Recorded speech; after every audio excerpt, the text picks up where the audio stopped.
M Preetika Jain. Welcome to Adhigam hub. कैसे हैं आप लोग? आई होप आप बहुत अच्छे होंगे, स्टडी भी आपकी अच्छी चल रही होगी, आप स्वस्थ भी होंगे। तो आज जो हम पढ़ने जा रहे हैं उस टॉपिक का नाम है इंटेलिजेंस थ्योरी यानी बुद्धि के सिद्धांत। इससे पहले वाले वीडियो में मैंने इंटेलिजेंस का मीनिंग, डेफिनेशंस काफ़ी ट्रिक के साथ याद कराई हैं और उसकी करेक्टरिस्टिक्स और उसके टाइप्स के बारे में समझाया। तो लिंक आपको डिस्क्रिप्शन में मिल जाएगा, वहाँ जाके उसे ज़रूर देख लीजिएगा। इसके अलावा मैं सीडीपी के कई टॉपिक पढ़ा चुकी हूँ, तो आपको पूरा प्लेलिस्ट का लिंक मिल जाएगा डिस्क्रिप्शन में, उसे भी आप जाके देख सकते हैं जो भी आप टॉपिक पढ़ना चाहते हैं। और आपने मेरे चैनल को सब्सक्राइब नहीं किया है तो प्लीज़ सब्सक्राइब कर लीजिए। और अगर आपको मेरी वीडियो अच्छी लगे तो प्लीज़ लाइक कमेंट जरूर कर जाएं और शेयर भी जरूर करें। तो आइए स्टार्ट करते हैं हम। इंटेलिजेंस थ्योरी, काफ़ी सारी थ्योरी अलग अलग विद्वानों ने दी। जिस अबाउट 15 थ्योरीज होंगी जो कि इंटेलिजेंस के बारे में दी गई। हम एक एक करके पहले कौन कौन सी थ्योरी है उनके बारे में जानेंगे और एक एक थ्योरी को अलग अलग फिर हम समझेंगे। तो देखिए, फर्स्ट जो थ्योरी है वो है एक कारक सिद्धांत। इसे हम एक तत्व सिद्धांत भी कह सकते हैं, यानी यूनिफैक्टर थ्योरी। ये जो थ्योरी थी ये दी अल्फ्रेड बिने ने ये थ्योरी दी थी, यूनिफैक्टर थ्योरी। फिर आता है द्विकारक सिद्धांत यानी टू फैक्टर थ्योरी, ये दी स्पीयरमैन ने।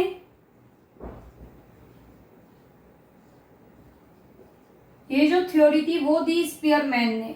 फिर आता है हमारा त्रितत्व सिद्धांत यानी थ्री फैक्टर। फिर आता है हमारा त्रितत्व सिद्धांत यानी थ्री फैक्टर थ्योरी। ये भी दी किसने? स्पीयरमैन ने ही दी थी इसको दोबारा। पहले इन्होंने टू फैक्टर थ्योरी बनाई थी, फिर उसमें इन्होंने एक तत्व और जोड़ा और इन्होंने त्रितत्व सिद्धांत यानी थ्री फैक्टर थ्योरी दिया। फिर आती है हमारी बहुतत्व सिद्धांत, जिसे हम बहुकारक सिद्धांत भी कहते हैं यानी मल्टी फैक्टर थ्योरी। ये जो थ्योरी थी वो दी थॉर्नडाइक ने।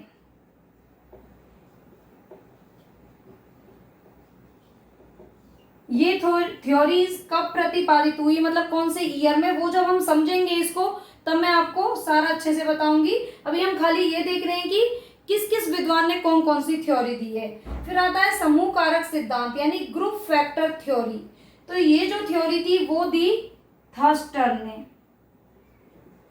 थर्स्टन नाम के विद्वान थे, उन्होंने ये थ्योरी दी ग्रुप फैक्टर। फिर आता है प्रतिदर्श सिद्धांत जिसे हम बोलते हैं सैम्पलिंग थ्योरी। ये जो थ्योरी थी वो दी थॉमसन ने, जी थॉमसन कह सकते हैं या फिर हम खाली थॉमसन भी याद रख सकते हैं। थॉमसन ने ये थ्योरी दी।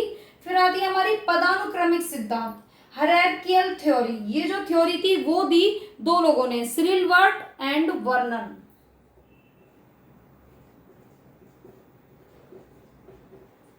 श्रिलवर्ट एंड वर्नन, कहीं कहीं आपको वर्ट एंड वर्नन करके भी मिल जाएगा। फिर आता है त्रिआयामी सिद्धांत यानी थ्री डायमेंशियल थ्योरी। ये थ्योरी दी जेपी गिलफोर्ड ने, जेपी गिलफोर्ड।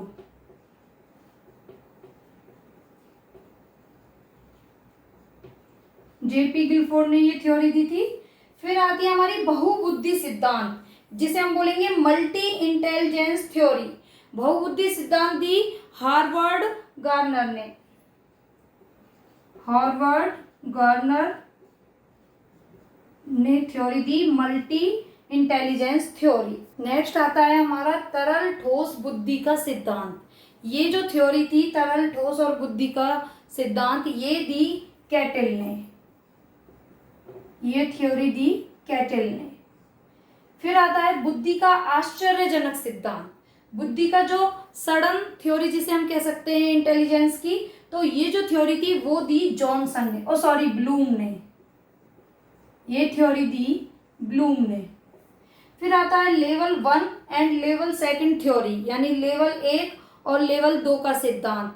ये जो थ्योरी थी वो दी जॉनसन ने।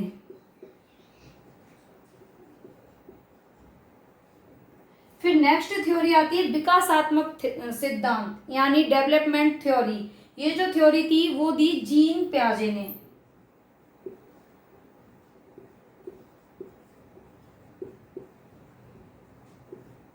फिर नेक्स्ट जो थ्योरी है वो है बुद्धि के और बुद्धि ख, क व ख का सिद्धांत। तो बुद्धि क और ख का सिद्धांत दिया हैव ने।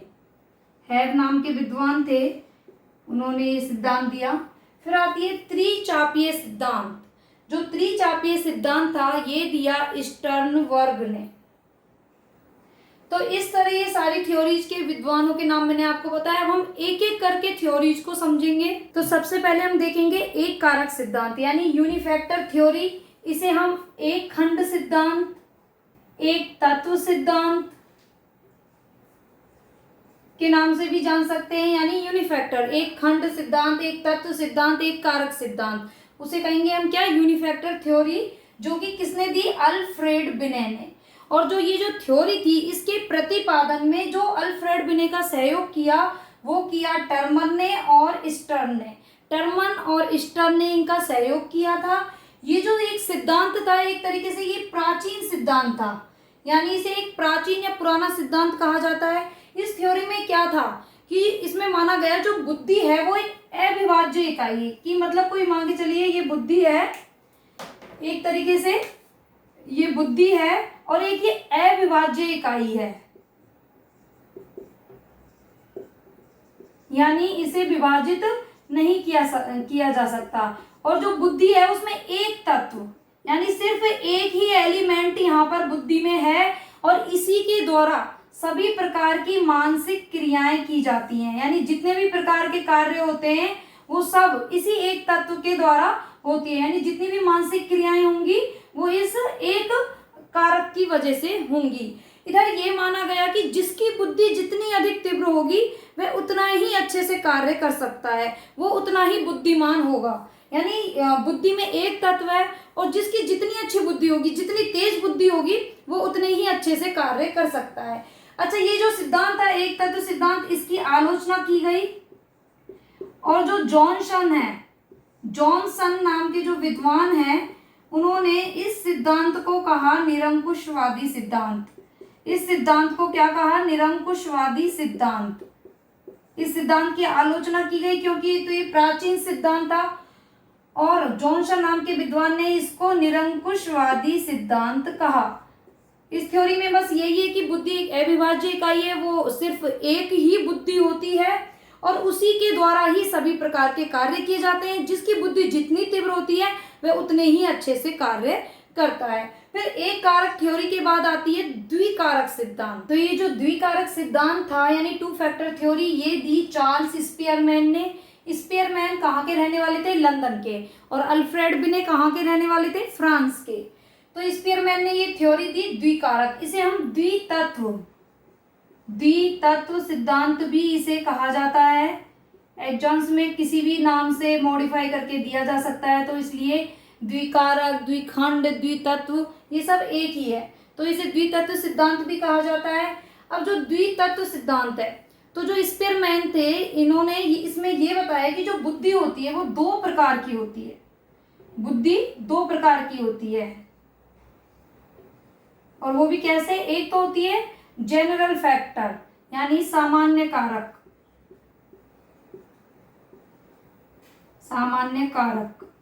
और दूसरी है स्पेसिफिक फैक्टर यानी विशिष्ट कारक।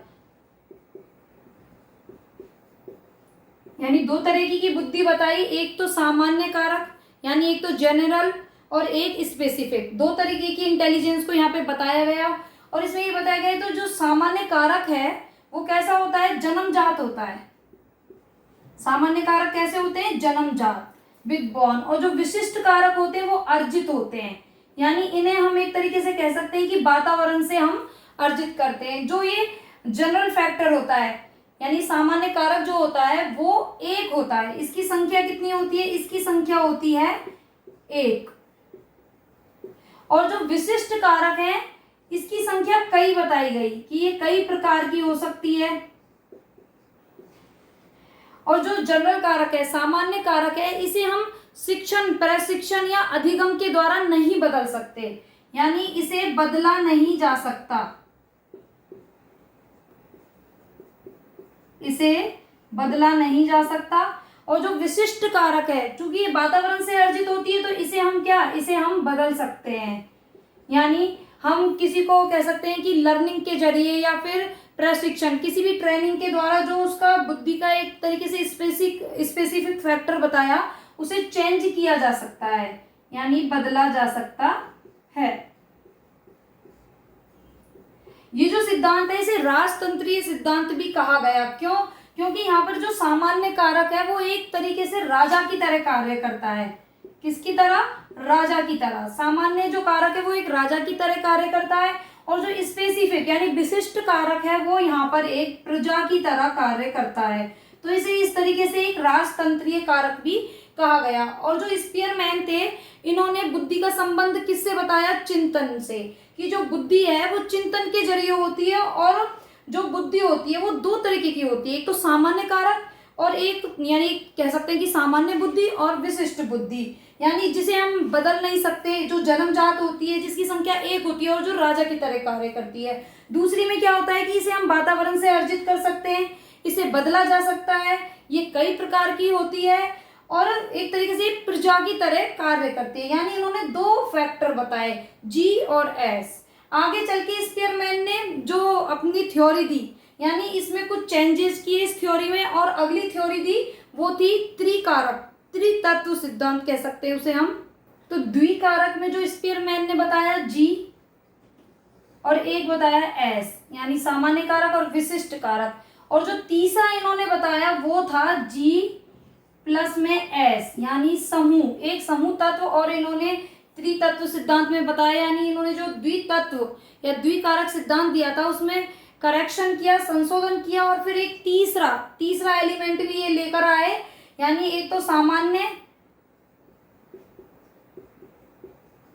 और एक था विशिष्ट,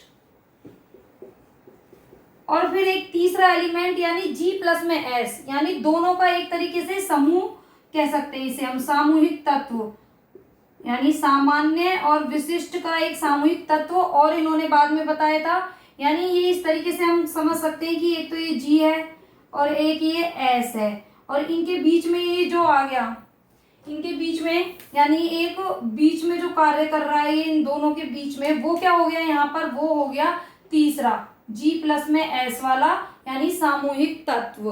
सामूहिक तत्व, अब जैसे जितने भी सफलता, यानी जो हमें सफलता और असफलता मिलती है वो हमें किस कारक की वजह से मिलती है, जनरल या स्पेसिफिक, एक ये क्वेश्चन बन सकता है। तो जो सामान्य कारक है वो हमारी सफलता व असफलता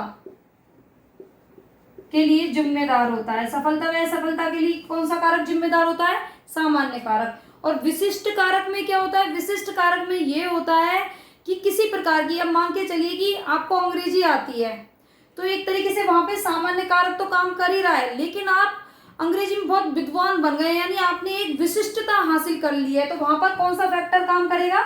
ये विशिष्ट वाला, यानी विशिष्टता वाले जो कार्य, किसी चीज में हम विशिष्टता हासिल कर लें तो वो उसके लिए स्पेसिफिक फैक्टर काम करेगा। और जब दोनों की बात आएगी तो ये सामूहिक तत्व यानी जनरल प्लस में स्पेसिफिक, एक जो तीसरा तत्व इन्होंने दिया वो इधर कार्य करता है। ये जो इनका सिद्धांत था त्रितत्व सिद्धांत, ये ज्यादा चला नहीं, या फिर कह सकते हैं कि ज्यादा प्रचलन में नहीं आया, यानी मान्य नहीं माना गया इसे। एक तत्व सिद्धांत के बाद आया द्वितत्व सिद्धांत, और उसके बाद आया त्रितत्व सिद्धांत, और उसके बाद आता है हमारा बहुतत्व सिद्धांत या बहुकारक सिद्धांत या बहुखंड सिद्धांत, इसे हम कह सकते हैं, इसे बालू का सिद्धांत और परमाण्विक सिद्धांत भी कहा गया। परमाण्विक सिद्धांत भी कहा गया।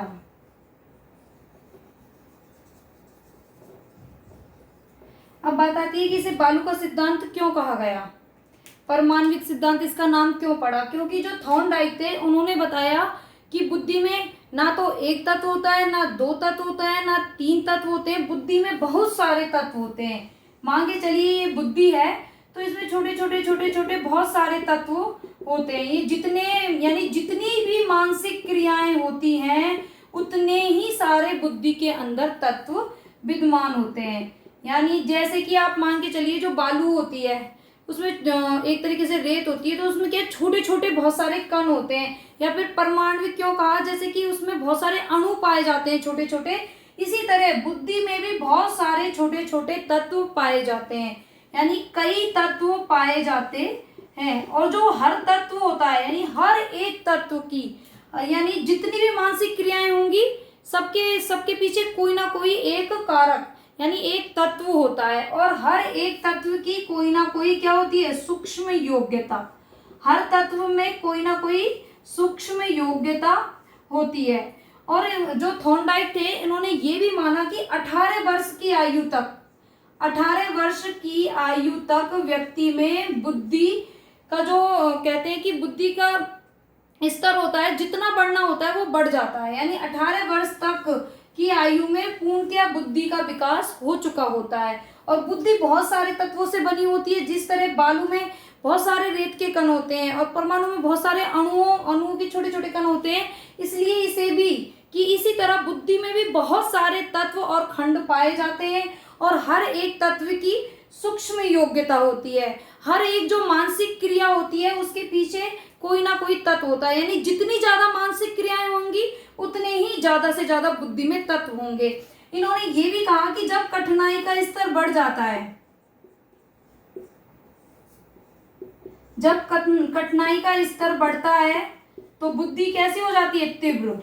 तो बुद्धि तीव्र हो जाती है।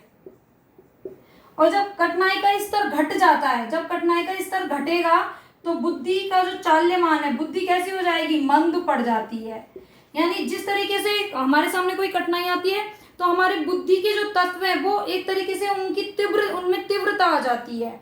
और जब वो कह सकते हैं कठिनाई का स्तर कम होता है, घट जाता है, तो बुद्धि का स्तर भी मंद हो जाता है। जो मेन इसमें याद रखने का है वो है कि इसे बालू का सिद्धांत या परमाणविक सिद्धांत कहा गया है। ये टेट एग्जाम्स में पूछा भी गया है कि बालू का सिद्धांत कौन से सिद्धांत को कहा गया है, तो उसे हम बहुकारक, बहुतत्व और बहुखंड का सिद्धांत कहेंगे, जो कि किसने दिया, थॉर्नडाइक ने दिया।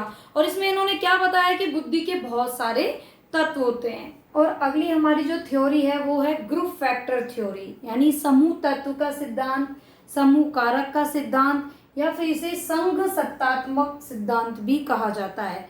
जैसे कि अब तक हमने देखा कि बुद्धि पहले बताया कि एक फैक्टर से बनी होती है, फिर बताया कि नहीं 2 फैक्टर से बनी होती है, फिर बताया कि 3 फैक्टर से बनी होती है, फिर बताया कि मल्टीपल फैक्टर से यानी बहुकारकों से बनी होती है, बहुतत्वों से बनी होती है। लेकिन फिर एक जो थ्योरी आई वो थी समूह तत्व, यानी जो बुद्धि है वो कई प्रकार के समूहों से, यानी अलग अलग उसमें ग्रुप फैक्टर्स बने होते हैं बुद्धि में, अलग अलग समूह की योग्यताएं उसमें होती है। ऐसा बताया किसने, थर्स्टन ने। जो लुई थर्स्टन थे, कहाँ के रहने वाले थे, अमेरिका के। इन्होंने दिया ये ग्रुप फैक्टर थ्योरी, और इनकी एक बुक थी जिसका नाम था प्राइमरी मेंटल एबिलिटीज, यानी प्राथमिक मानसिक योग्यताएं नाम की इनकी बुक थी। इसे जरूर याद करना, ये मोस्ट इंपोर्टेंट है, प्राइमरी मेंटल एबिलिटीज। जो थर्स्टन थे उन्होंने माना कि जो बुद्धि है वो अलग अलग समूह के योग्यताएं उसके अंदर होती हैं। यानी इन्होंने कहा कि जो बुद्धि है वो 7 प्राथमिक योग्यताओं का समूह है, 7 अलग अलग प्रकार की जो मानसिक योग्यताएं उनका समूह ही बुद्धि है। ऐसा किसने कहा, थर्स्टन ने। और उन्होंने 7 प्रकार की प्राथमिक मानसिक योग्यताएं, उन्होंने 7 प्रकार की प्राथमिक मानसिक योग्यताएं बताई, जिसमें फर्स्ट आता है शाब्दिक योग्यता, जिसे हम क्या कहेंगे, वर्बल एबिलिटी। शाब्दिक योग्यता यानी वर्बल एबिलिटी इन्होंने कहा। इसमें क्या होता है कि जो शब्दों को पहचानने की, शब्दों को पहचानने की योग्यता,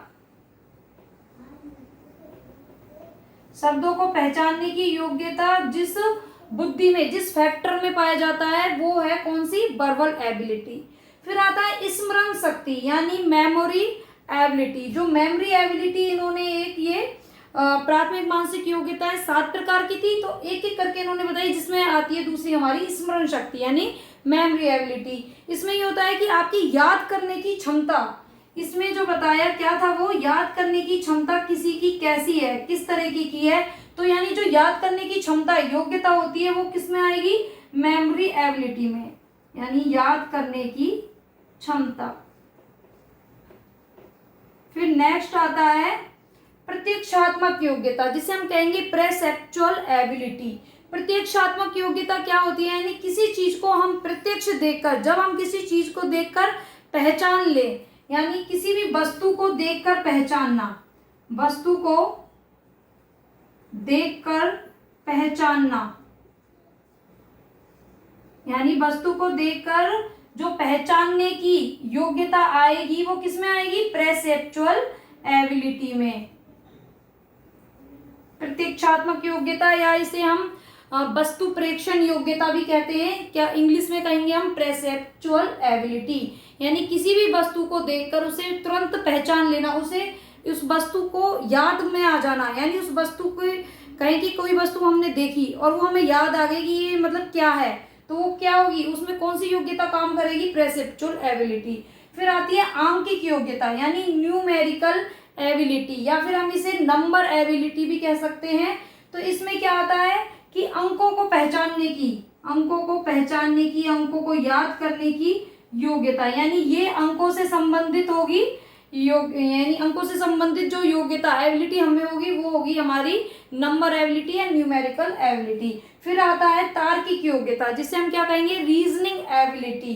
रीजनिंग एबिलिटी में क्या है कि आप तर्क करने की क्षमता कितनी है आपकी, यानी आप एक तरीके से कह सकते हैं कि लॉजिक या फिर तर्क करने की जो क्षमता जो पाई जाएगी, जो योग्यता होगी वो होगी क्या, रीजनिंग एबिलिटी यानी तार्किक योग्यता। फिर आता है वाक् योग्यता, वर्ड फ्लुएंसी एबिलिटी, इसे हम शब्द प्रवाह, इसे हम दूसरे शब्दों में क्या कह सकते हैं, शब्द प्रवाह, शब्द प्रवाह योग्यता भी कह सकते हैं, इसे हम वाक योग्यता भी कह सकते हैं। इसमें ये आता है कि आपकी जो बोलने की, शब्दों को बोलने की या फिर नॉर्मली भी जो बोलने की आपकी फ्लुएंसी है, उसमें जो निपुणता है, वो जो वाली क्षमता पाई जाती है वो किस में पाई जाती है, वर्ड फ्लुएंसी एबिलिटी में, यानी वाक योग्यता, यानी बात करने की क्षमता, बोलने की क्षमता कितनी अच्छी है वो पाई जाएगी हमारी वर्ड फ्लुएंसी में। फिर आती है स्थानिक योग्यता, इसे देशिक योग्यता भी कहते हैं। देशिक या स्थानिक योग्यता यानी स्पेशियल, स्पेशियल एबिलिटी जो होगी वो क्या होगी, स्थानिक योग्यता, यानी किसी स्थान विशेष, यानी मान के चलिए कि कोई व्यक्ति किसी मकान का, किसी जगह का चित्र बना रहा है, तो उसमें कैसी योग्यता होगी, स्थानिक योग्यता, क्योंकि वो किसी स्थान का चित्र बना रहा है तो उसमें स्पेशियल एबिलिटी यानी किसी स्थान विशेष या किसी जगह से संबंधित जो योग्यता होती है वो क्या होती है, स्थानिक योग्यता। अब देखिए ये हो गई हमारी इस तरीके से 7 प्राथमिक मानसिक योग्यताएं जो कि थर्स्टन ने बताई। इन्हें हम याद कैसे रख सकते हैं, देखिए एक तो तरीका ये है कि BM PNR, एक PNR नंबर तो आपने सुना ही होगा, तो वही PNR, बस आपको थोड़ा आगे पीछे का याद कर लीजिए, VM PNR और फिर क्या है हमारा WS, VM PNR WS, यानी V से वर्बल यानी शाब्दिक योग्यता, M से मेमोरी, मेमोरी यानी स्मरण शक्ति, P से प्रिसेप्चुअल यानी प्रतिक्षणात्मक योग्यता, N से नंबर या न्यूमेरिकल एबिलिटी यानी आंकिक योग्यता, R से आएगी हमारी रीजनिंग एबिलिटी यानी तार्किक योग्यता, और W से होगी हमारी वर्ड फ्लुएंसी यानी शब्द प्रवाह या फिर वाक प्रवाह योग्यता। फिर आती है लास्ट में स्पेशियल, स्पेशियल क्या होगी, स्थानिक या देशिक योग्यता। ये मैंने आपको समझाया है, इस तरीके से आप इसे याद कर सकते हैं। सिर्फ हमें PNR एक नंबर होता है, अगर आपने सुना हो तो PNR नंबर को मतलब PNR तो आपको ऐसे याद हो जाएगा, फिर बाद में आप इस तरीके से याद कर लीजिए BM PNR WS, BM PNR WS। अगर आप इंग्लिश में याद करेंगे इनके नामों को तो आपको जल्दी याद भी होगा, और दो चार बार आप बोलने की प्रैक्टिस करेंगे तो भी आपको याद हो जाएगा। अदरवाइज आप इनको ऐसे क्रम में रख सकते हैं कि MN PR VWS, इस तरीके से भी याद कर सकते हैं, MN PR VWS। अब देखिए MN O कट गया, P में इधर Q हट गया, R आ गया, U हट गया, V आ गया, UVWS। तो MN यानी इस तरीके से जो ABCD होती है हमारी, उनके क्रम में अगर आप याद करना चाहे तो ऐसे याद कर सकते हैं MN PR VWS, otherwise VM PNR WS, यानी क्या वर्बल मेमोरी, प्रेसेप्चुअल, नंबर या न्यूमेरिक, रीजनिंग, वर्ड फ्लुएंसी और स्पेशियल। 2-4 बार आप प्रैक्टिस करेंगे जरूर याद हो जाएगा। हमारी नेक्स्ट थ्योरी है पदानुक्रमिक सिद्धांत या क्रमिक महत्व का सिद्धांत, जिसे हम हायरार्कियल थ्योरी भी कहते हैं। ये जो थ्योरी है वो किसने दी? बर्ट एंड बर्नर ने। बर्ट और बर्नर ने इस सिद्धांत का प्रतिपादन किया। जो बर्ट और बर्नर ने कहा कि जो मानव की योग्यताएं होती हैं वो एक क्रमिक संरचना के रूप में होती हैं। कैसी? मानव की योग्यताएं, या फिर कह सकते हैं मानवीय योग्यता क्रमिक रूप में होती हैं, यानी उनकी जो संरचना है वो क्रमिक संरचना के रूप में होती है। क्रमिक संरचना के रूप में होती हैं, यानी जो मानव की योग्यताएं वो एक तरीके से उनका कोई क्रम बना होता है, वो क्रमिक यानी हायरार्कियल टाइप में होती है। इन्होंने जो स्पीयरमैन ने 2 फैक्टर बताए थे, कौन कौन से? एक तो जनरल और एक स्पेसिफिक, यानी सामान्य योग्यता और विशिष्ट योग्यता।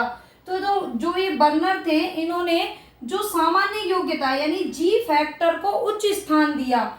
इन्होंने जो जी फैक्टर है उसको कैसा स्थान दिया? उच्च स्थान। और जो विशिष्ट योग्यता है एस फैक्टर, उसको कैसा स्थान दिया? निम्न स्थान। इन्होंने माना कि जो मानव में एक तरीके से मानसिक क्रियाएं या जो योग्यताएं होती है उनमें सामान्य योग्यताओं का महत्वपूर्ण स्थान होता है विशिष्ट योग्यताओं की अपेक्षा। यानी इन्होंने जो सामान्य योग्यता है एक तो उसे उच्च स्थान दिया और इनके उपविभाजन और विभाजन किए। और इन्होंने इसकी जो संरचना है वो किसके समान बताई? पिरामिड के समान। इन्होंने जो योग्यता है इनके विभाजन उपविभाजन किए और इनकी संरचना किसके समान बताई?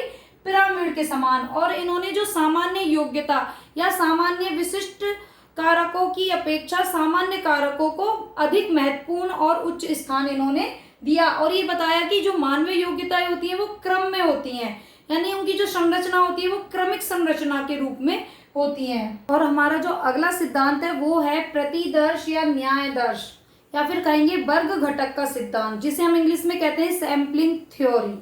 जो सैम्पलिंग थ्योरी है वो किसने दी? जी थॉमसन ने। जी थॉमसन कहाँ के रहने वाले थे? अमेरिका के।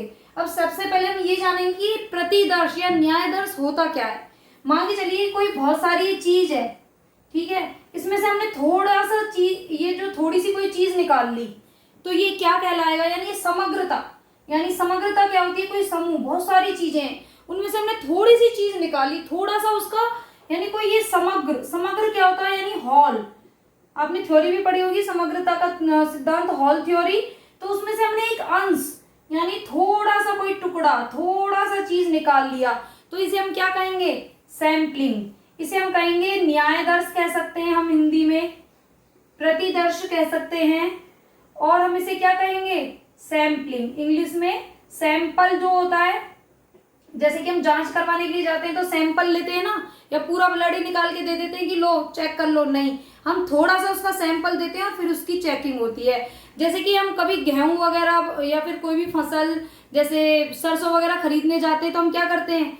पूरी बोरी का थोड़ा, पूरा बोरी या सारा फैला के थोड़ा देखते हैं कि हर एक बोरी को दिखाओ, नहीं, हम थोड़ा सा उसमें से देखते हैं, उसे हाथ में लेके चेक करते हैं, और एक तरीके से हम क्या करते हैं? वो जो थोड़ा सा लेते हैं, थोड़े से उसका चयन करते हैं, वो क्या होता है? सैंपल होता है गेहूं का या सरसों का। और उसी के हिसाब से हम क्या निर्धारण करते हैं कि हमें पूरी फसल खरीदनी है या नहीं, यानी हम ज्यादा खरीदने का निश्चय करते हैं थोड़ा सा देखकर। तो वही क्या होता है? हमारा सैंपल थ्योरी, सैम्पलिंग थ्योरी। इसे हम नमूना का सिद्धांत भी कह सकते हैं। इसे हम क्या कह सकते हैं? एक तरीके से नमूना का सिद्धांत, क्योंकि सैंपल क्या होता है? एक तरीके से नमूना। इस तरीके से हम कह सकते हैं कि जो व्यक्ति होता है उसमें क्या होता है कि अलग अलग तरीके की काफी सारी मानसिक योग्यताएं होती हैं, और उसमें से थोड़ा थोड़ा जो अंश का हम चयन करके एक नवीन योग्यता बनाते हैं, एक नई योग्यता, एक कह सकते हैं कि नई क्वालिफिकेशन, नई क्वालिटी हासिल करते हैं, वो होता है हमारा सैम्पलिंग थ्योरी। यानी कि प्रत्येक व्यक्ति में, दोबारा से समझाते हैं, प्रत्येक व्यक्ति में कई कई प्रकार की मानसिक योग्यताएं होती हैं। हम हर मानसिक योग्यता में से थोड़े थोड़े अंश का चयन थोड़ा सा लेकर एक नवीन योग्यता, यहाँ लिखा भी हुआ है जैसे कि एक नवीन योग्यता का निर्धारण करते हैं, एक नई योग्यता बनाते हैं, तो वो कहलाता है हमारा सैम्पलिंग सिद्धांत, न्यायदर्श सिद्धांत, वर्ग घटक सिद्धांत, प्रतिदर्श सिद्धांत। सारे नाम जरूर याद करना। और इम्पोर्टेंट इंग्लिश में जरूर याद करना। आपको प्रतिदर्श न्याय दर्श पढ़ के समझ नहीं आएगा, लेकिन जब आप पढ़ोगे ना सैम्पलिंग, तो आपको सैंपल से तुरंत समझ आ जाएगी। सैंपल क्या होता है, जब बहुत सारी चीज में से कोई थोड़ा सा किसी अंश का चयन करके हम एक नवीन योग्यता का निर्धारण करें, नई चीज का निर्माण करें, तो वो होगी हमारा सैंपलिंग, यानी नमूने का सिद्धांत या प्रतिदर्श का सिद्धांत। क्योंकि सभी व्यक्तियों में मानसिक योग्यता है, लेकिन उनमें से थोड़ा थोड़ा लेके एक नई योग्यता बनाना, वो कहलाएगा सैम्पलिंग थ्योरी। और हमारी जो नेक्स्ट थ्योरी है वो है तरल व ठोस बुद्धि का सिद्धांत। ये जो सिद्धांत है, ये जो थ्योरी है, वो दी आर.बी. कैटल ने। आर.बी. कैटल ने ये सिद्धांत को प्रतिपादित किया। और जो आर.बी. कैटल थे, उन्होंने ये भी माना कि जो बुद्धि होती है वो वंशानुक्रम और वातावरण का परिणाम होती है। जो कैटल थे, इन्होंने कहा कि बुद्धि दो तरह की होती है, एक तो होती है तरल बुद्धि और एक होती है ठोस बुद्धि। तरल बुद्धि और ठोस बुद्धि। कैटल ने कहा कि जो तरल बुद्धि होती है वो वंशानुक्रम पर आधारित होती है। किस पर? वंशानुक्रम पर ये आधारित होती है। और जो किशोरावस्था होती है, यानी किशोरावस्था तक इस बुद्धि का पूर्णतः विकास हो चुका होता है। यानी जो विकास होता है वो कब होता है? किशोरावस्था तक। यानी तरल जो बुद्धि है उसका विकास किशोरावस्था तक हो चुका होता है। फिर आती है ठोस बुद्धि। तो इनका मानना था कि जो ठोस बुद्धि है उसका विकास होता है किशोरावस्था के बाद, और ये वातावरण व अनुभव,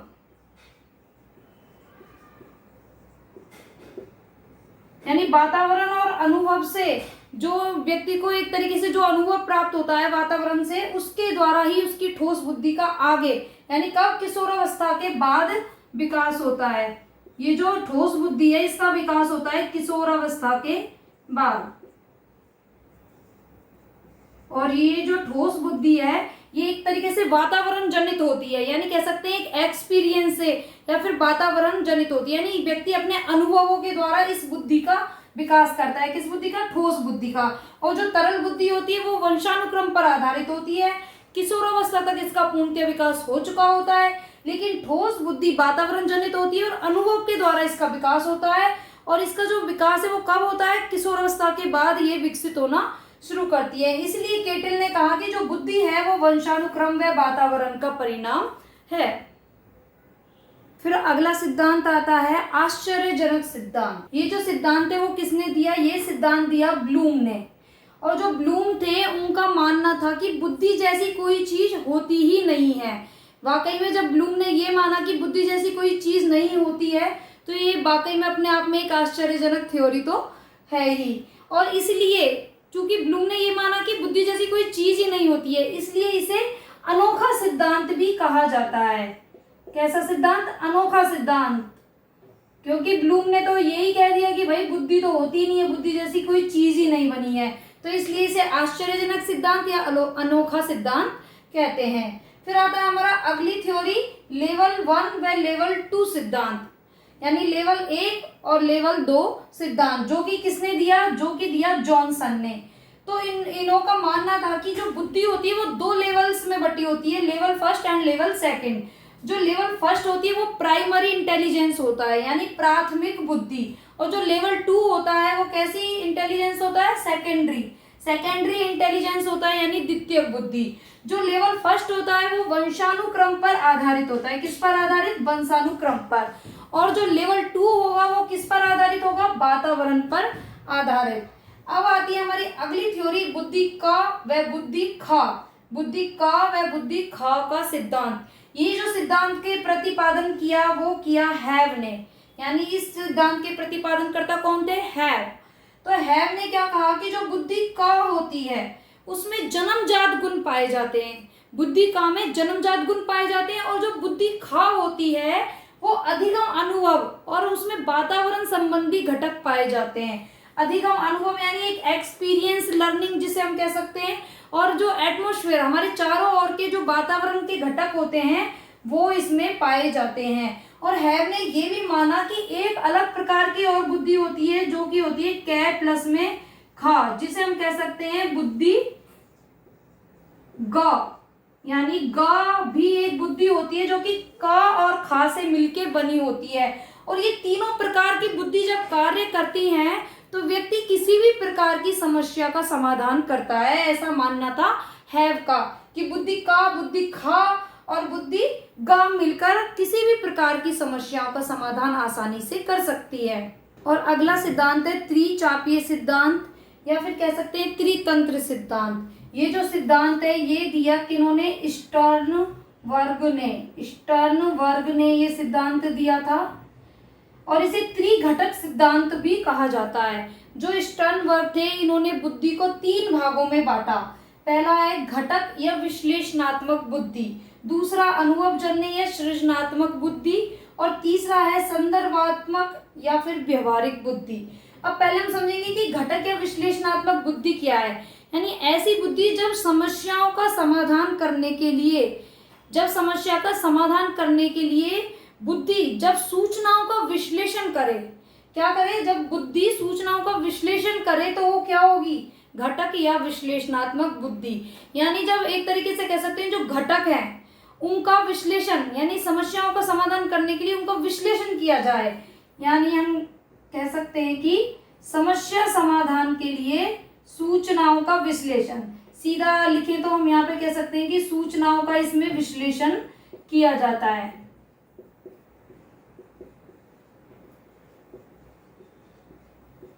फिर नेक्स्ट आता है अनुभवजन्य या सृजनात्मक बुद्धि। इसमें क्या किया जाता है कि कोई भी जो समस्या है उसको सॉल्व करने के लिए यानी जो पिछला अनुभव है उसको एक सृजनात्मक रूप से उपयोग में लाना, यानी पूर्व अनुभवों की सहायता लेना। जो पूर्व अनुभव है उनकी सहायता लेना किसके लिए? समस्या का समाधान के लिए।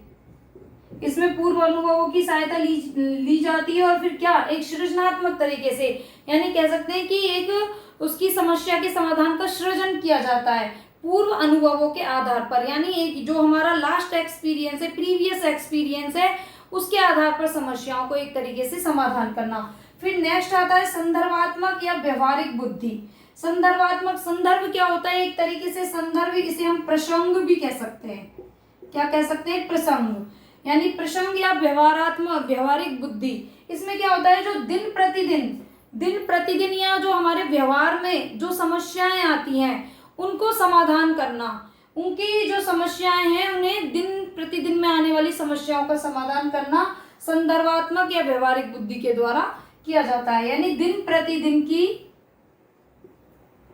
प्रतिदिन आने वाली समस्याओं का समाधान।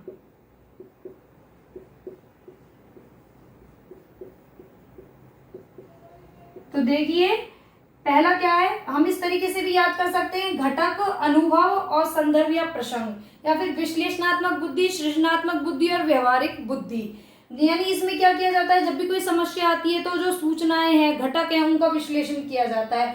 और दूसरे में क्या होता है कि जो पूर्व अनुभव है उनके आधार पर समस्याओं को सॉल्व किया जाता है। कैसे? क्रिएटिविटी, मतलब क्रिएटिव तरीके से। और तीसरे में क्या है कि दिन प्रतिदिन आने वाली या व्यवहारिक तौर पे जो हमारी समस्याएं आती हैं उनका समाधान करना होता है ये व्यवहारिक बुद्धि के द्वारा। तो इस तरीके से स्टर्नबर्ग ने इन 3 बुद्धियों को बारे में बताया और कहा कि व्यक्ति के जीवन में जो सारी समस्याएं आती है वो इन 3 प्रकार की बुद्धियों के द्वारा सॉल्व की जा सकती हैं। अच्छा, मैंने जो आगे आपको सिद्धांत बताए थे उनमें एक सिद्धांत नहीं बताया, उसे मैं अभी बता देती हूँ। वो है जिसे हम नेक्स्ट कह सकते हैं 13 नंबर का, हम जिसे कह सकते हैं कि त्रिस्तरीय सिद्धांत। त्रिस्तरीय सिद्धांत जो कि दिया जॉन वी कैरोल के द्वारा ये सिद्धांत दिया गया। कौन सा? त्रिस्तरीय सिद्धांत। इसमें 3 प्रकार की इन्होंने बुद्धि बताई। एक तो है सामान्य बुद्धि जो कि सामान्य तौर पर काम करती है, और दूसरी है विस्तृत बुद्धि, यानी एक तरीके से विस्तृत यानी फैली हुई बुद्धि, और तीसरा बताया इन्होंने संकीर्ण बुद्धि। तीसरी बताई इन्होंने संकीर्ण बुद्धि। मैंने जो शुरू में आपको 15 सिद्धांत बताए थे उनमें ये वाला सिद्धांत नहीं बताया मैंने, त्रिस्तरीय सिद्धांत। तो यहाँ पे मैं ये बता रही हूँ आपको कि एक त्रिस्तरीय सिद्धांत भी है इंटेलिजेंस का, जो कि जॉन बी कैरोल ने दिया। उसमें उन्होंने बुद्धि को 3 तरीके से बताया, सामान्य, विस्तृत और संकीर्ण बुद्धि। तो आप कंफ्यूज नहीं होइएगा कि एक तो है त्रिचापीय, त्रितंत्र या त्रिघटक कह लीजिए, ये दिया है स्टर्नबर्ग ने, ठीक है। और एक है त्रिस्तरीय जो कि दिया है जॉन बी कैरोल ने। जॉन बी कैरोल ने 3 प्रकार की बताई, सामान्य जो कि एक सामान्य तौर पर जो बुद्धि काम करे, एक विस्तृत बुद्धि, फैली हुई बुद्धि जिसमें कह सकते हैं कि तरल बुद्धि, ठोस बुद्धि और संक्षेप बुद्धि, विस्तृत बुद्धि, सामान्य बुद्धि, सब बुद्धि आ जाएंगी, यानी एक तरीके से फैली हुई बुद्धि, यानी इसमें काफी सारे एलिमेंट्स होंगे। एक होता है संकीर्ण बुद्धि। संकीर्ण क्या होता है, मतलब एक तरीके से सिकड़ा हुआ, मतलब एक बहुत कम नाजुक उस तरीके की बुद्धि को इन्होंने बताया। तो इस तरीके से इन्होंने 3 बुद्धि बताई और स्टर्नबर्ग ने इस तरीके से विश्लेषणात्मक, सृजनात्मक और व्यवहारिक करके 3 प्रकार बताए बुद्धि के। तो ये जो दोनों सिद्धांत है मैंने इसीलिए एक साथ रखे हैं ताकि त्रि देख के आप कंफ्यूज ना हो जाएं। ये है त्रिचापीय, त्रिघटक, त्रितंत्र और ये है त्रिस्तरीय। और हमारी अगली थ्योरी है विकासात्मक सिद्धांत यानी डेवलपमेंट थ्योरी। ये जो थ्योरी है वो है जीन पियाजे की। जीन पियाजे ने ये थ्योरी दी। ये जो थ्योरी है इनकी कॉग्निटिव थ्योरी जैसी ही है लगभग। जो जीन पियाजे थे उन्होंने बौद्धिक विकास की 4 अवस्थाएं बताई, जिसमें फर्स्ट है संवेदी पेशीय अवस्था जो कि है 0 से 2 वर्ष।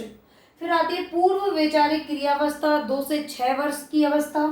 वैचारिक अवस्था में है 7 से 12 वर्ष की अवस्था। फिर आती है औपचारिक संक्रिया अवस्था जो कि होती है 12 वर्ष के बाद। अब आती है कि संवेगी या संवेदी भी कहते हैं इसे, संवेदी पेशीय अवस्था क्या होती है। तो जो संवेदी पेशीय अवस्था होती है वो ये जो अवस्था होती है 0 से 2 वर्ष, इसमें क्या होता है जब मतलब जो बच्चा होता है जब उसका जन्म होता है तो वो कुछ जैसे कि हाथ पैर हिलाना इस तरह की जो क्रियाएं करता है, तो वो उसके इंटेलिजेंस, उसकी बौद्धिक अवस्थाओं की वजह से ही ऐसा होता है। और फिर क्या होता है कि 18 महीने का बच्चा, 18 महीने के बच्चे में वस्तु स्थायी कहा जाता है, वस्तु को पकड़ना, इस तरीके की जो वो क्रियाएं करता है, तो वो जो होता है वो उसके पीछे जो रीजन होता है वो उसके इंटेलिजेंस के डेवलपमेंट की वजह से होता है। फिर अगली अगर हम अवस्था देखें पूर्व वैचारिक क्रियावस्था, इस अवस्था में क्या है कि 2 वर्ष के बालक में शब्दों का भंडार, मतलब कह सकते हैं कि शब्दों का भंडार आ जाता है, काफी सारे शब्द बोलने लगता है, यानी 6 वर्ष का होते होते कम से कम वो 16,000 शब्दों को बोलने लगता है। लेकिन इस वाली अवस्था में क्या होता है कि बच्चों के पास शब्दों वोकैब तो उसका बहुत अच्छा होता है, लेकिन वो लॉजिक का यूज नहीं कर पाता है, कम और ज्यादा में फर्क नहीं कर पाता है। लेकिन वैचारिक अवस्था 7 से 12 की जो अवस्था होती है इसमें वो लॉजिक का यूज कर पाता है, कम ज्यादा, उल्टा सीधा, अल्टा पलटा जो भी है वो अपोजिट वाली जो चीजें होती हैं, यानी कम ज्यादा में जो फर्क होता है वो सब इधर, यानी इधर वो लॉजिक का इस्तेमाल कर पाता है कि कौन सी वस्तु कम है, कौन सी ज्यादा है और क्या बराबर है। एक तरीके से कह सकते हैं विलोमीय चिंतन जिसे हम कहते हैं, वो 7 से 12 अवस्था यानी वैचारिक अवस्था में इधर वो लॉजिक का इस्तेमाल करने लगता है। फिर आता है औपचारिक संक्रिय अवस्था। जो औपचारिक संक्रिय अवस्था चूंकि ये 12 वर्ष के बाद होती है, इसमें बच्चा उच्च चिंतन यानी उच्च चिंतन कर पाता है और एक तरीके से कह सकते हैं कि वो क्रिएटिविटी आ जाती है उसमें, समीक्षात्मक समीक्षा करना, आलोचना करना, वाद विवाद हो गए, तो मतलब इस तरह उसकी जो इंटेलिजेंसी होती है, उसका जो बौद्धिक विकास है वो एक तरीके से काफी अच्छे से हो जाता है। प्रखर अवस्था में उसका बौद्धिक विकास यहाँ पर इस अवस्था तक आते आते हो जाता है। ये एक तरीके से जो कॉग्निटिव थ्योरी हमने पढ़ी थी उसी के जैसी है, बस थोड़ा इंटेलिजेंस डेवलपमेंट की तरह 4 अवस्थाएं बताई गई हैं कि किस किस अवस्था में बच्चे का किस तरीके का बौद्धिक विकास होता है। तो आज हमने इस तरीके से 14 थ्योरी को देखा और टोटल 16 थ्योरी हैं, जिनमें अभी हमारी रह गई एक तो जेपी गिलफोर्ड की थ्योरी और एक रह गई है हार्वर्ड गार्डनर की थ्योरी। ये दोनों ही थ्योरी मोस्ट इंपॉर्टेंट है और थोड़ी बड़ी भी है, इसलिए मैं इन्हें अगली वीडियो में आपको समझाऊंगी। और ये सारी जितनी भी मैंने ये थ्योरीज पढ़ाई हैं सभी बहुत इंपॉर्टेंट हैं, सबको अच्छे से याद करना और आपके डाउट्स भी क्लियर हो गए होंगे। मैंने काफ़ी समझाने की कोशिश की है आपको और मैंने पूरी वीडियो में कहीं भी आपको डिस्टर्ब नहीं किया लाइक शेयर सब्सक्राइब के लिए, लेकिन अब मैं बोल रही हूँ कि प्लीज़ लाइक शेयर सब्सक्राइब जरूर करें ताकि हमें भी एक फीडबैक मिलता रहे। और ज़्यादा से ज़्यादा शेयर करें और बेल आइकन भी दबा के रखें ताकि आने वाली वीडियो का भी आपको पता चलता रहे। और मैंने फेसबुक पेज बनाया है अधिगम hub CTET STET REIT UP TET नाम से, उस वहाँ जाकर भी आप मुझे फॉलो कर सकते हैं। Thank you.